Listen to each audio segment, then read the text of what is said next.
بسم اللہ الرحمن الرحیم۔ آج ہم بات کریں گے فنگل انفیکشن کے بارے میں۔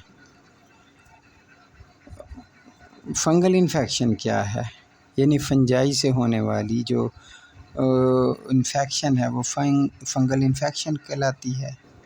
اس کو ہم مائکوسس بھی کہتے ہیں، اسی لیے فنجائی کے سائنٹیفک مطالعے کو مائکالوجی کہتے ہیں۔ یہ فنگل انفیکشن جو ہے اکثر مائکوسس کے نام سے جانا جاتا ہے۔ یہ جلد کی بیماری ہے جو فنجائی کی وجہ سے ہوتی ہے۔ فنگل انفیکشن کسی کو بھی متاثر کر سکتا ہے اور جسم کے مختلف حصوں میں نشو و نما پا سکتا ہے۔ اسی طرح کہ انفیکشن مختلف قسم کے فنگس کی وجہ سے ہو سکتے ہیں۔ فنگس جو عام طور پر جسم پر ہوتی ہے، یہ کئی بیماریوں کا سبب بن سکتی ہے۔ پھپھوندی جو اکثر جسم پر ہوتی ہے وہ بھی تکالیف پیدا کرتی ہے، انفیکشن پیدا کرتی ہے۔ فنگل بیماریاں جو ہیں ایک شخص سے دوسرے شخص کو بھی لگ سکتی ہیں۔ غیر معمولی حالات میں بیماری پیدا کرنے والی فنگس بیمار جانوروں سے ملتی ہے یا پیٹ جانوروں سے بھی مل جاتی ہے، یا آلودہ مٹی سے بھی ہمیں مل جاتی ہے، یا مختلف جگہوں سے ہمیں مل جاتی ہے۔ اگر ہم دیکھیں کہ ٹائپس آف فنگل انفیکشن کیا ہیں، تو یہ جو فنگل انفیکشن میں عام طور پر جو متاثر ہوتی ہیں وہ ایتھلیٹس فٹ یا ٹو نیل فنگس ہوتی ہے، یا یہ رنگ ورم ہوتے ہیں وغیرہ وغیرہ۔ اچھا، فنگل انفیکشن کی جو علامات ہوتی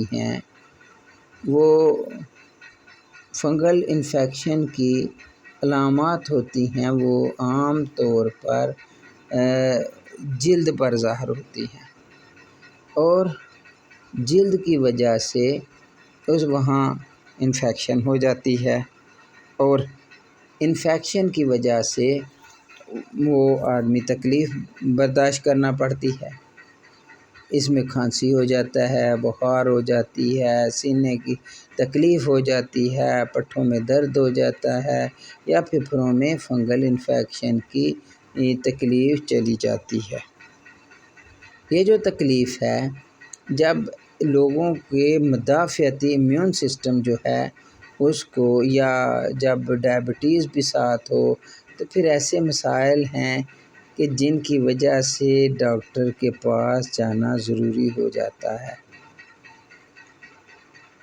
یہ جو اس کے اسباب جو ہیں، کازز جو ہیں، ایٹیالوجی ہے کہ جب کلوزر کنٹیکٹ ود فنجائی، جب آدمی جو ہوتا ہے کوئی قریب یعنی اس کو ٹچ کرتا ہے تو جلد کو ٹچ کرتی ہے تو خطرناک قسم کی فنگس، تو اس کے نتیجے میں انفیکشن ہوتی ہے، پھر خارش ہو جاتی ہے، پھر سوجن ہو جاتی ہے۔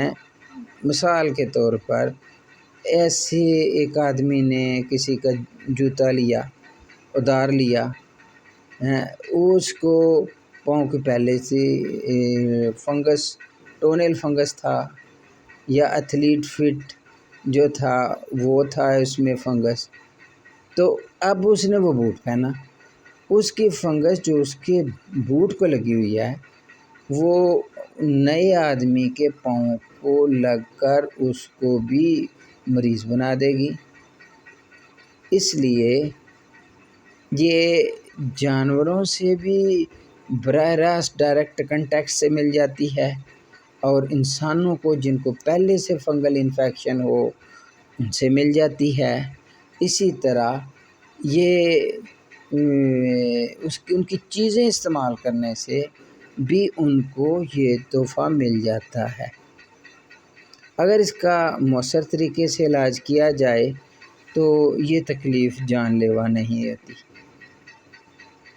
تو بعض لوگ جو ہیں خصوصی طور پر جن کا امیونٹی سسٹم جو ہے وہ بڑا کمزور ہے، جیسے بچے، بوڑھے، یا ایڈز کے مریض، یا کینسر کے مریض، یا ڈائبٹک، وہ لوگ فنگل انفیکشن کا بہت جلد شکار ہوتے ہیں۔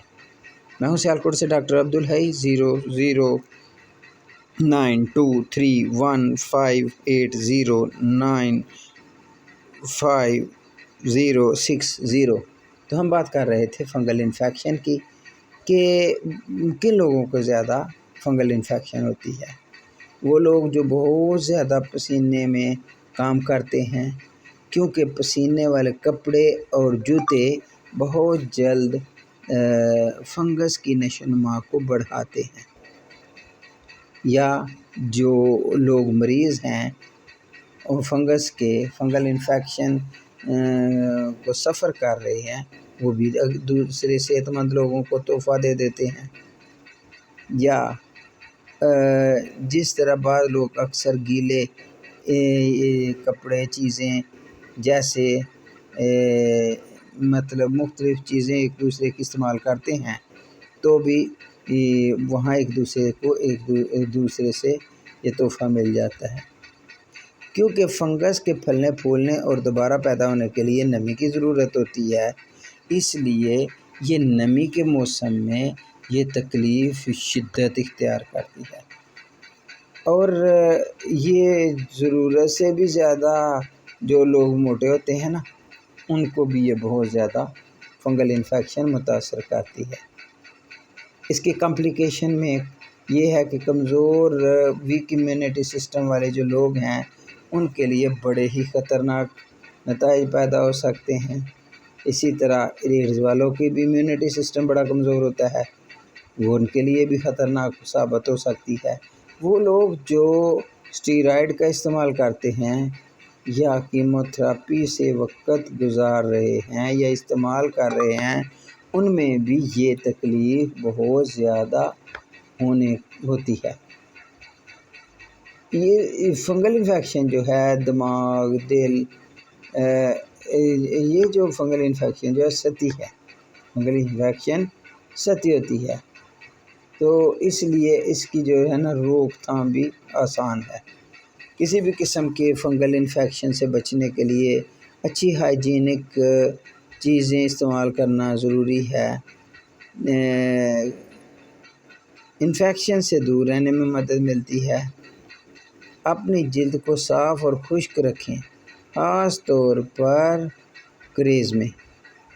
اپنے ہاتھ بار بار دھوئیں، خاص طور پر جانوروں یا دوسرے لوگوں سے رابطہ کرتے وقت۔ دوسرے لوگوں کے تولیے اور ذاتی چیزوں کو استعمال نہ کریں۔ استعمال سے پہلے اور بعد میں حجم کا سامان جو ہے نا، تو یہ جو ایک دوسرے دوستوں کی چیزیں استعمال کرنی ہیں، ان سے بچیں۔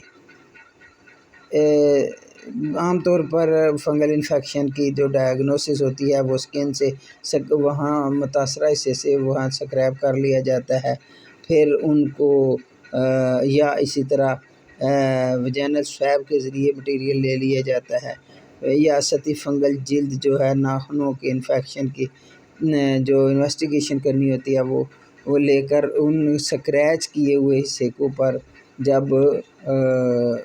کیا جاتا ہے تو پھر پتہ چلتا ہے کہ یہ مریض جو ہے وہ یہ فنگل انفیکشن کا کہنے کے تکلیف والا آدمی ہے۔ تو یہ جو ہے نا یہ تھی کہ جو فنگل انفیکشن ہے یہ طرز زندگی میں بھی تبدیلیاں اور خود کی دیکھ بھال پر مجبور کرتی ہے۔ اس لیے یہ جو مریض ہوتے ہیں ان کو اپنے ہائیجین کا بہت زیادہ خیال رکھنا چاہیے۔ فنگل انفیکشن میں بہت زیادہ خارش ہو تو نیند کی کمی کا سبب بن سکتا ہے، ایک شخص سے دوسرے شخص میں پھیل سکتا ہے، لیکن اسے صحیح علم اور سمجھ سے روکا جا سکتا ہے۔ اگر یہ کسی بھی عمر یا موسم میں ہو سکتا ہے، یہ گرمیوں اور مانسون میں زیادہ ہوتا ہے۔ یہ عام طور پر نمی والے پسینے کے ساتھ جلد کی تہوں میں دیکھا جاتا ہے، جیسے چھاتی کے نیچے، بازوؤں، رانوں اور دیگر مباشرت والے حصوں میں۔ مؤثر علاج کا راز یہ ہے کہ جلد از جلد علاج شروع کیا جائے۔ ان حرکوں اور نہ گزارنے پر عمل کرنے سے اس حالت میں مینجمنٹ کرنے میں مدد مل سکتی ہے۔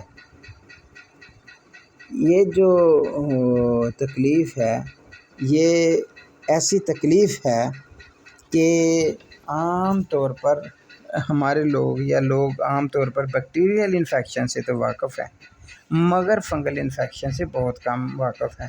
یہی وجہ ہے کہ ان کی طرف بر وقت نہ تو تشخیص ہوتی ہے، نہ ہی صحیح دوا دی جاتی ہے، جس کے نتیجے میں یہ مرض جو ہے بگڑتا ہے۔ I think it's enough for today. انشاءاللہ کل اس کے اگلے لیکچر میں ٹائپس پر بات کریں گے، اور ان ٹائپس کے لیے ہومیوپیتھک ادویات کون سی مؤثر ہیں ان پر انشاءاللہ ہم بات کریں گے۔ میں ہوں سیالکوٹ سے ڈاکٹر عبدالحی۔ 00923158095060۔ السلام علیکم ورحمۃ اللہ وبرکاتہ۔